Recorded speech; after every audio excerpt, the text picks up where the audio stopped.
o tema que foi sugerido para mim é um tema que eu gosto muito, é um tema que foi objeto da minha dissertação de mestrado, que é justamente a sentença no novo CPC, especificamente a fundamentação da sentença no novo CPC, que foi o que eu falei. Eu vou tomar a liberdade de falar o seguinte para vocês. Se tem uma coisa que mudou em relação à sentença, decisão, etc., nesse novo código, uma coisa que todo mundo precisa prestar atenção, é a maneira como se fundamenta. Isso aí todo mundo já deve ter visto em Conjur, Migalhas ou qualquer coisa da vida, que tem um artigo gigante que explica como se fundamenta no novo CPC.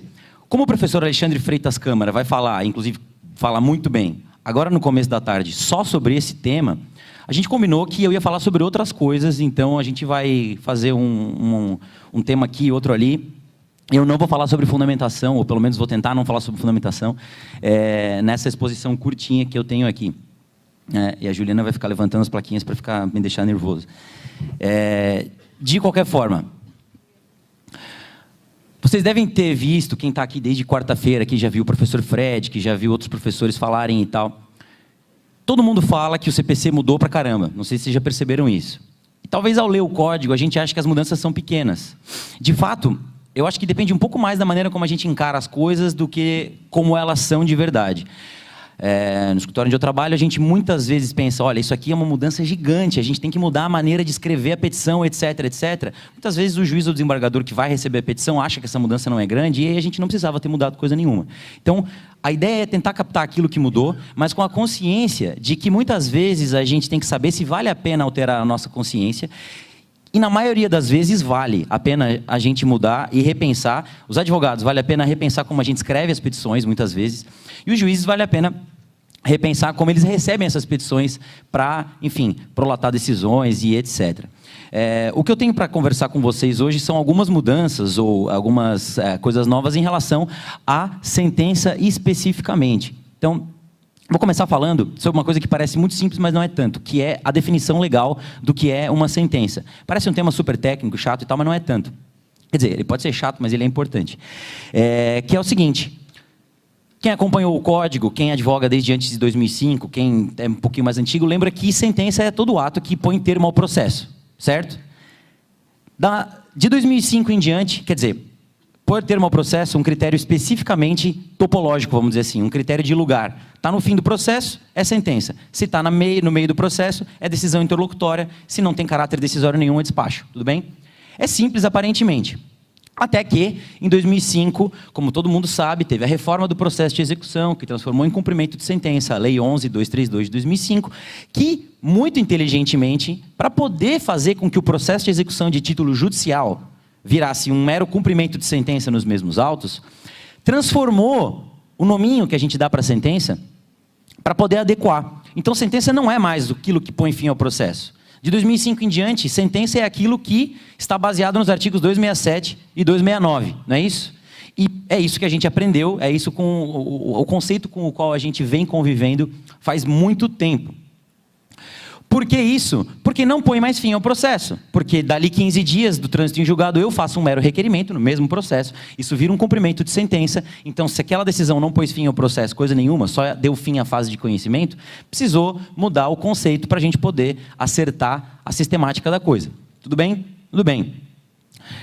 E até então parecia que estava tudo ok. Até que começaram a surgir alguns problemas decorrentes dessa definição. Que vejam, foi uma definição feita para ajudar o operador do direito a trabalhar com esses conceitos, decisão interlocutória, sentença, etc.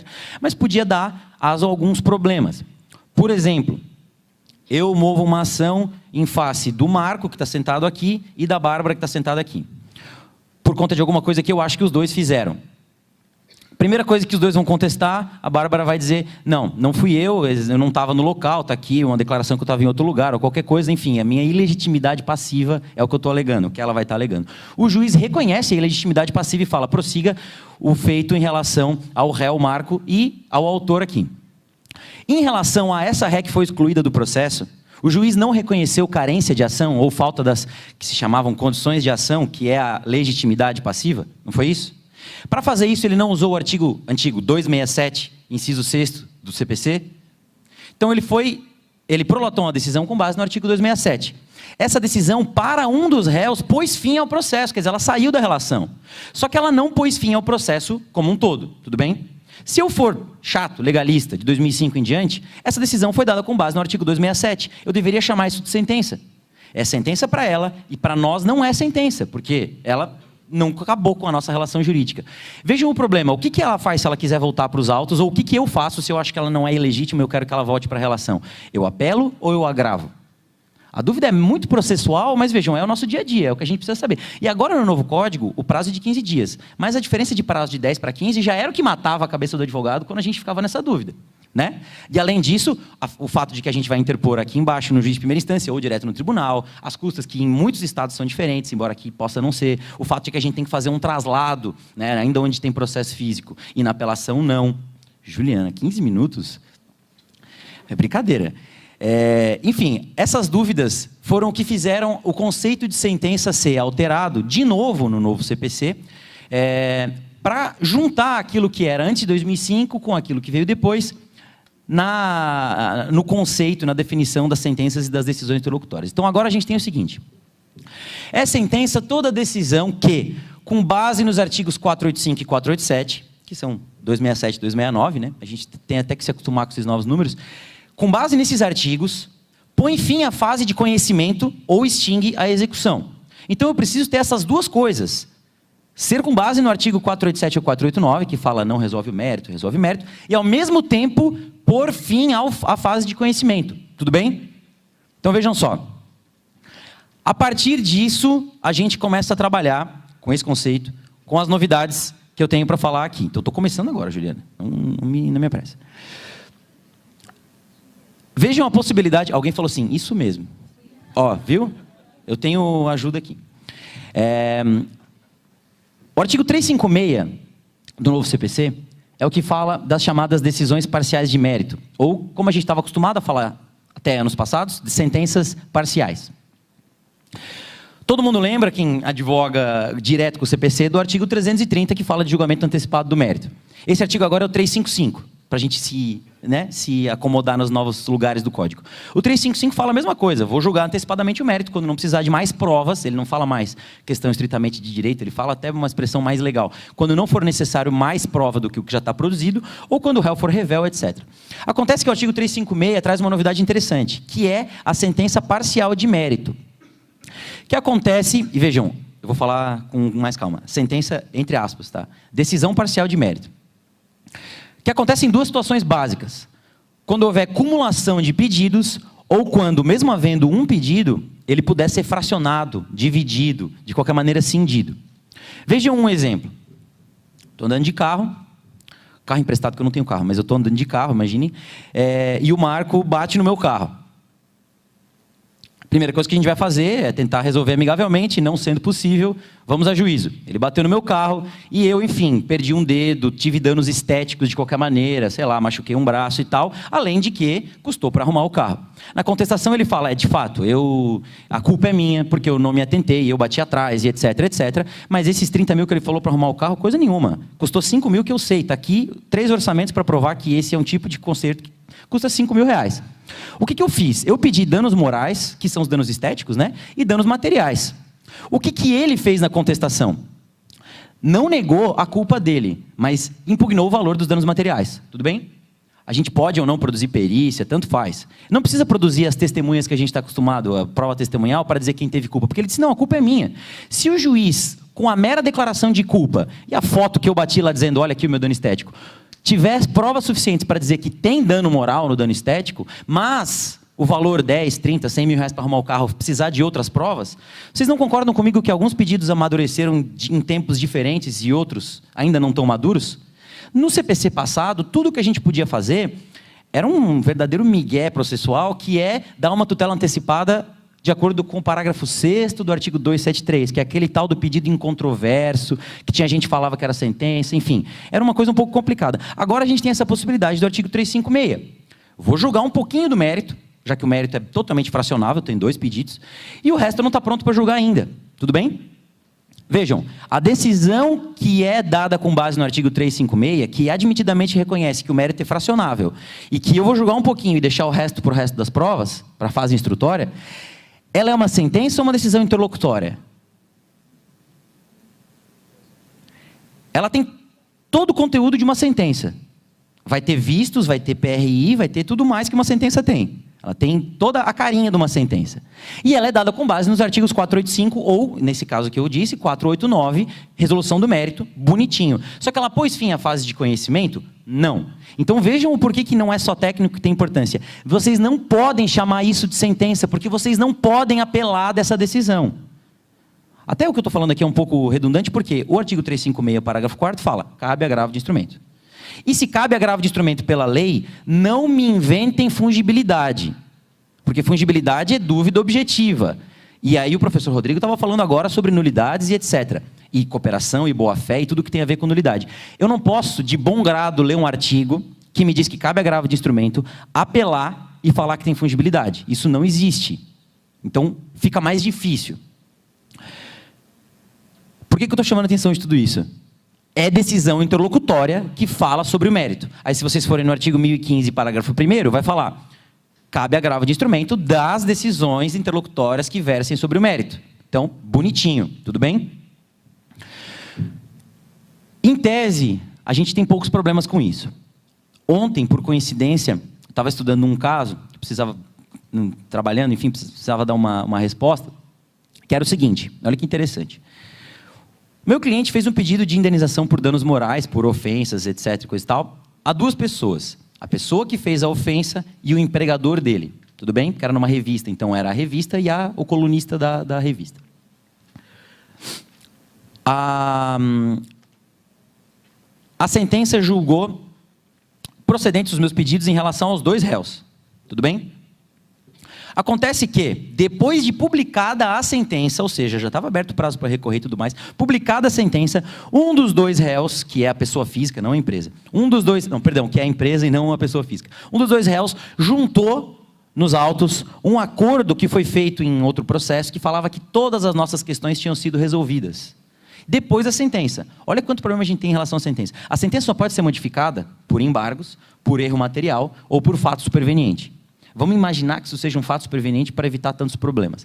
O que o juiz falou, nem recebeu como embargos nem nada, porque foi uma petição atravessada. O juiz recebeu e falou, diante desse documento, que diz que de fato o acordo lá atingiu todo o litígio entre as partes, ou seja, meu cliente e a empresa, declaro extinto o decreto, a extinção sem julgamento de mérito do processo, com julgamento de mérito do processo, acolhendo essa transação, tudo bem?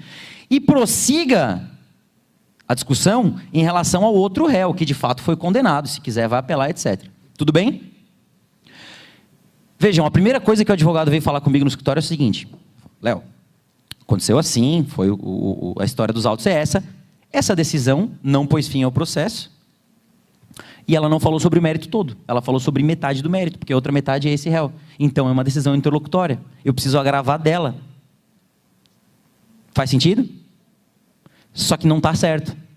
Vejam, são coisas que são feitas para ajudar e a gente consegue atrapalhar de qualquer jeito, né? O professor Rodrigo falou o sonho da humanidade, a justiça, etc. Não sei se o CPC está bem nessa linha, não. Mas, de qualquer maneira, vejam só. O juiz prolotou uma sentença. Julgou em face dos dois réus.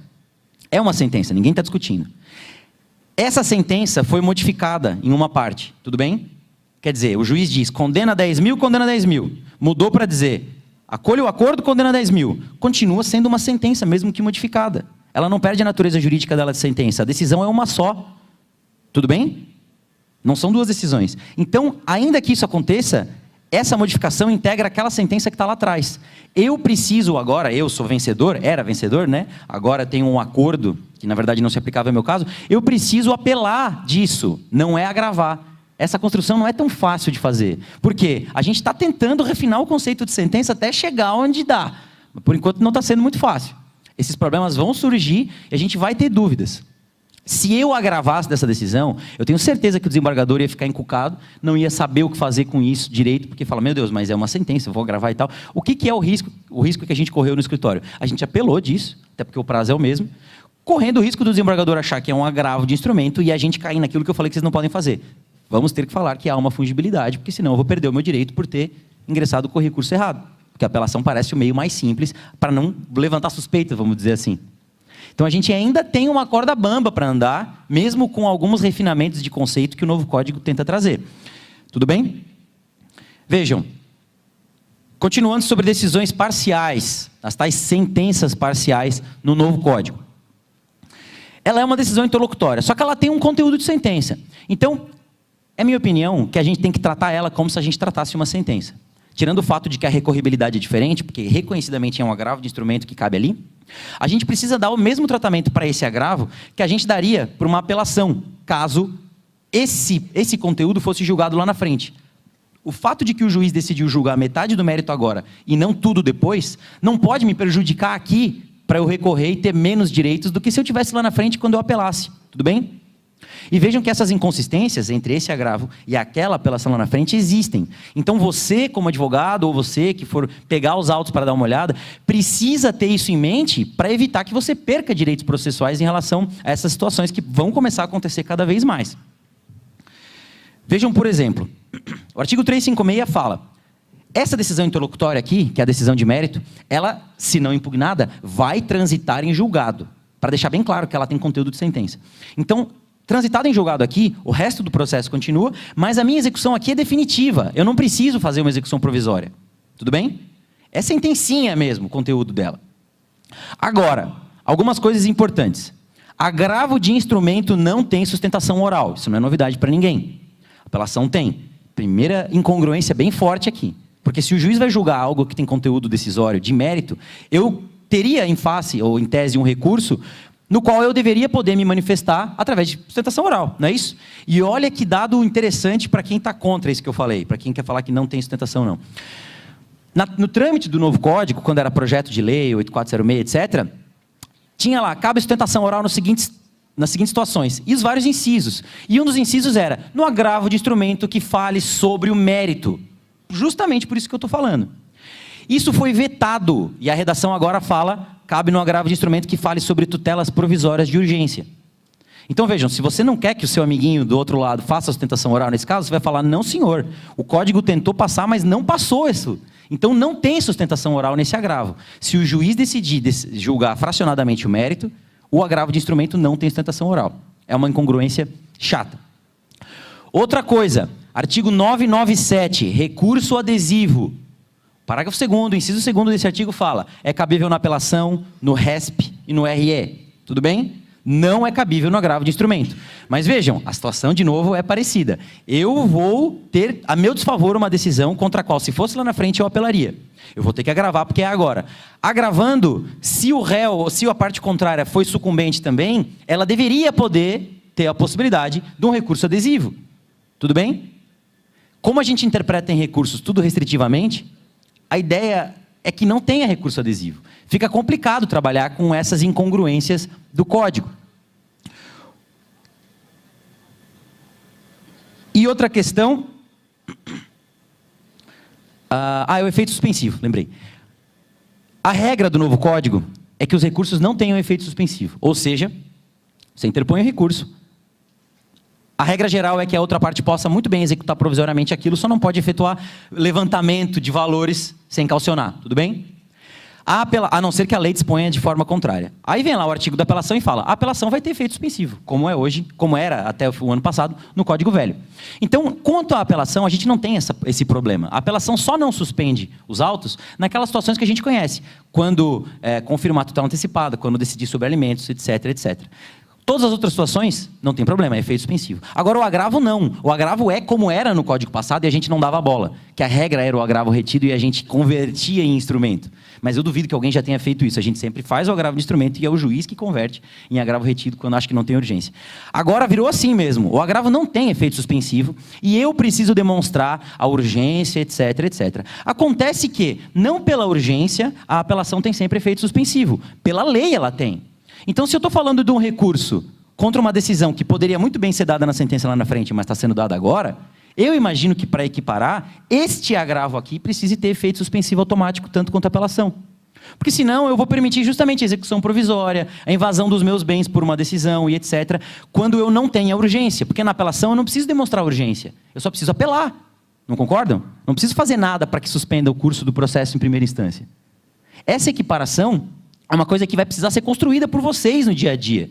Por mim, por quem estiver lidando com essas coisas. Porque por enquanto não está assim. Por enquanto essa incongruência existe. Tá? Tudo bem? Beleza? Última coisa que eu tenho para falar para vocês, eu tô respeitando o prazo da Juliana como, né? Últimas coisas que eu tenho para falar para vocês, então. Tenham em mente sobre a decisão parcial de mérito, a sentença de mérito. Deem uma olhadinha no artigo 975, que é o que fala da ação rescisória. Ação rescisória é um tema, eu particularmente acho que é um tema um pouco de gente rica, porque nem todo mundo tem 5% da ação, né, do valor da causa para fazer o depósito. Tem gente que se empolga muito e fala, não cabe recurso, mas haverá ação rescisória. Não é todo mundo que tem 5% para depositar, então eu acho que não é um argumento válido. Mas, de qualquer forma, vejam que o prazo para propor ação rescisória se extingue 2 anos depois da última decisão dada no processo. Tudo bem? Vejam bem. Acho que o professor Ronaldo Kramer deve ter falado isso para vocês. Vai falar? Já falou. Uhum. Súmula 401 do STF. A ação rescisória tem início na última decisão prolatada no processo. Tudo bem? Então, antes você não pode rescindir. Depois do trânsito em julgado, você pode começar a rescindir. O Código Novo muda e fala, a ação se extingue, o direito à ação rescisória, 2 anos depois do trânsito em julgado da última decisão.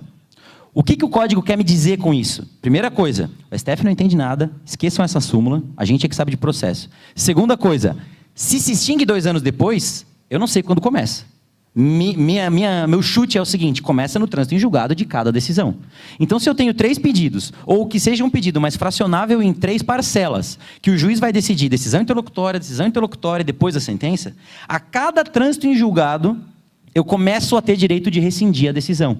E o prazo para rescindir termina junto, 2 anos depois do trânsito da última decisão prolatada no processo. Tudo bem? Isso vai fazer com que, se eu tiver dinheiro suficiente, eu possa mover ações rescisórias sucessivas em relação a tudo isso. Se vocês tiverem um caso cabeludo, talvez seja isso que aconteça mesmo. Então, em relação a sentenças parciais ou decisões parciais, talvez essa seja a mudança mais interessante. E, ainda para falar de sentença, é uma pena não poder falar de fundamentação, que é um tema que eu gosto tanto, mas ainda para falar de sentença, é legal falar sobre a recorribilidade, a maneira como o tribunal lida com isso. Até 2005, em especial até 2005, era muito pacífico que o tribunal não podia ter função rescindente, não podia ter função substitutiva, e sim só rescindente do recurso. Então, se eu recorro dizendo, tribunal, tive cerceamento de defesa porque ninguém deixou eu fazer uma prova aqui. Ou, tribunal, vocês reconheceram uma prescrição, mas faltou julgar o mérito porque não tem prescrição coisa nenhuma. Qualquer questão prévia que precise de um pronunciamento posterior, o tribunal antigamente, vocês podem estar lembrados disso, fazia, tem razão, reconheço a sua alegação aqui em apelação, remeto os autos à primeira instância para que redecida, não é isso? Aí veio o artigo 515, parágrafos 3 e 4, lá por 2000 e tantos, dizendo justamente que o tribunal, ao reconhecer isso, pode desde logo já julgar o mérito, porque é trabalho desnecessário. Por outro lado, tem um probleminha de juiz natural aí, ou de supressão de instância, porque o juiz nunca falou se eu tenho ou não tenho razão, ele só falou que prescreveu. A primeira pessoa que vai falar se eu tenho ou não tenho razão é o tribunal, vocês não concordam? E se isso acontece, eu não tenho recurso, só vou ter o recurso especial. Se por acaso minha questão é fática, eu estou ferrado. Então eu não tenho essa possibilidade de 2 pessoas falarem se eu tenho ou não tenho razão. Agora, vejam com calma o artigo 1013 do novo Código, que deixa bem claro, parágrafo 3º, que deixa bem claro, sempre que a sentença estiver em condições de imediato julgamento, ou o caso estiver em condições de imediato julgamento, é possível que o tribunal julgue desde logo a causa, inclusive quando houver sentença infrapetita, extrapetita, ultrapetita. Quer dizer, eu pedi 100 e o juiz me deu 120. O tribunal vai e corta a gordurinha. Eu pedi 100 e o juiz me deu uma obrigação de fazer. Extrapetita, completamente fora do que eu pedi. O tribunal vai reconhecer a nulidade e desde logo já vai prolatar uma nova decisão.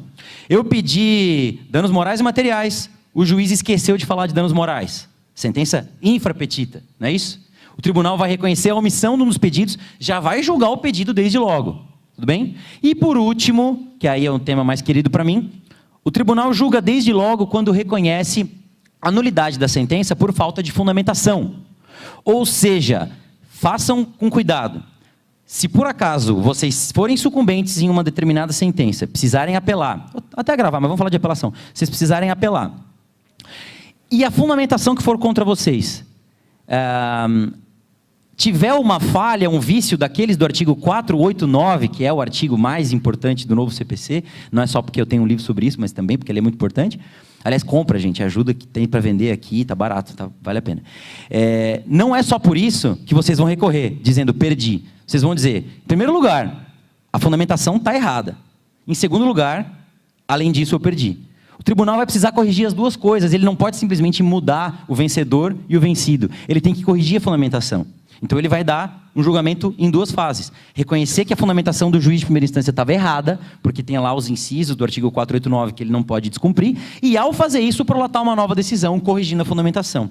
Por que isso é importante? Porque se ele não reconhecer e depois dar um novo julgamento, você fica com menos elementos para embargar dessa decisão, para embargos infringentes, que agora são aqueles embargos cover, como se diz, né? Aquela técnica nova de julgamento, para recurso especial, enfim, você tem menos elementos se o tribunal não fizer todas essas etapas. O tribunal primeiro precisa dizer, olha, de fato, existem vícios de fundamentação que vamos corrigir agora. Se ele não reconhecer isso, o teu recurso, como ainda sucumbente, vai ficar prejudicado, porque você vai recorrer do quê? Você precisa recorrer da falta de fundamentação e do mérito do processo. Tudo bem? Tudo bem, gente? Então tá. Vai levantar mais um, acabou?